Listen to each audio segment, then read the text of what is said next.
Assalamualaikum warahmatullahi wabarakatuh. Alhamdulillahirabbil ala kulli ni'mah wassalatu wassalamu ala Rasulillah la nabiyya ba'dah. Baik teman-teman sekalian, para teman-teman pelajar, para teman-teman pengajar sekalian, perkenalkan nama saya Hasrudi.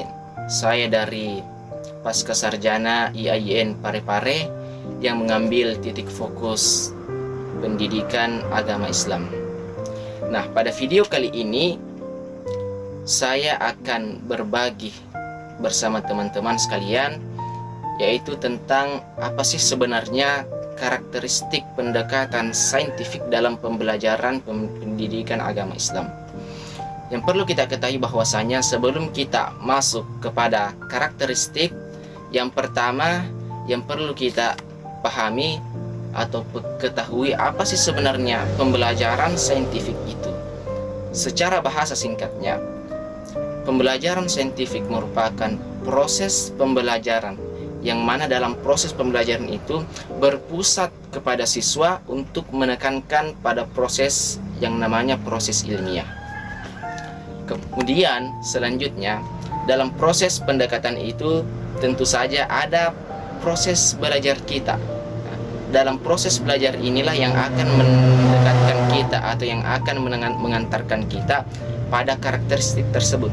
Yang pertama, proses pembelajaran itu yang pertama yaitu cinta akan kebenaran.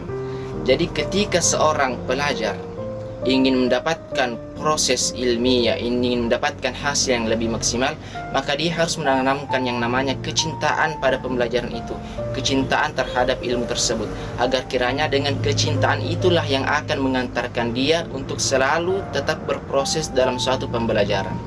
Kemudian yang kedua, dalam proses pembelajaran itu ada namanya tidak mudah percaya. Yang dimaksud dengan tidak mudah percaya yaitu mereka tidak mudah percaya, siswa seorang pelajar tidak mudah percaya kepada hal-hal yang bersifat tidak objektif atau hal-hal yang bersifat tidak sesuai dengan kenyataan atau fakta yang ada. Ini harus diperhatikan oleh para pengajar dan pelajar agar kiranya tidak mudah tersebar, tidak mudah mempercayai yang namanya hoax-hoax yang terjadi banyak sekali di zaman sekarang ini. Kemudian yang ketiga, dalam proses pembelajaran tersebut juga perlu ada namanya rasa ingin tahu. Rasa ingin tahu inilah yang akan mengantarkan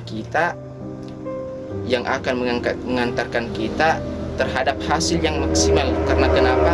Semakin banyak rasa ingin tahu kita, maka semakin banyak pula proses yang akan kita pelajari, yang akan kita ikuti, tempuh dalam untuk menemukan apa sebenarnya hasil fakta dari dalam pembelajaran tersebut. Kemudian yang keempat, dalam proses pembelajaran tentu tidak mudah berprasangka.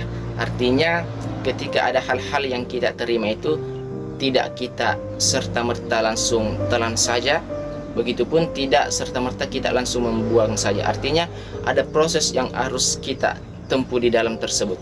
Kemudian yang terakhir, yang kelima itu ada selalu optimis. Kita harus mempercayai bahwasanya yang kita lakukan, jika memang itu merupakan suatu kebaikan, maka optimis itulah yang akan mengantarkan kita bahwasanya yang kita lakukan, yang kita kerjakan itu tidak ada yang sia-sia. Kemudian selanjutnya setelah proses pembelajaran, maka kita akan masuk kepada karakteristik saintifik dalam pembelajaran agama Islam. Di sini ada 5 karakteristik pula yang harus kita tahu. Beberapa karakteristik tersebut ini yang akan membedakan antara saintifik pendidikan agama Islam dengan yang lain, karena memang karakteristik sebenarnya itu merupakan suatu karakter yang melekat terhadap suatu permasalahan atau suatu inti pembelajaran. Nah, di sini karakteristik pembelajaran pendidikan agama Islam itu ada 5 pilar karakteristik. Yang pertama itu ada yang namanya observasi dan eksperimen. Nah, dalam observasi dan eksperimen ini kita akan tahu ya sejauh mana kita melangkah. Artinya ketika kita ingin mencari ilmu pengetahuan dalam proses pembelajaran saintifik ilmiah itu harus ada observasi. ada pendalaman, ada eksperimen yang kita lakukan untuk mendapatkan hasil berupa data-data yang ada. Kemudian yang kedua itu ada proses. Nah, dalam proses ini pula lah yang akan menjadikan kita semakin paham akan ilmu pengetahuan. Semakin banyak proses yang kita alami, maka semakin bagus pula lah hasil yang akan kita dapatkan.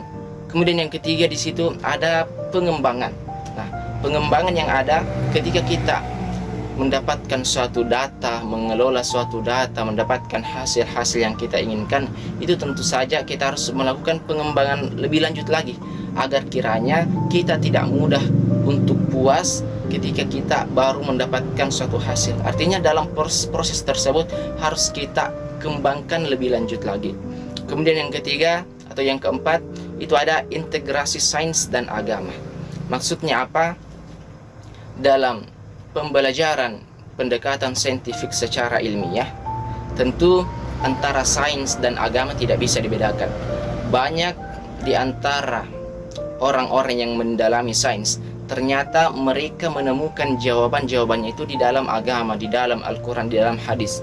Karena kenapa? Memang antara sains dan agama itu merupakan suatu kolaboratif yang tidak bisa kita pisahkan. Artinya memang secara terperinci ketika kita semakin mendalami, semakin mengkaji tentang sains di dalam Islam, maka kebanyakan jawabannya kita juga akan temukan di dalam agama kita sendiri, terkhusus seperti misalkan dalam Al-Quran. Kemudian yang terakhir, pilar karakteristik yang terakhir itu ada kolaboratif. Artinya kita ini tidak bisa hidup sebagai makhluk individu.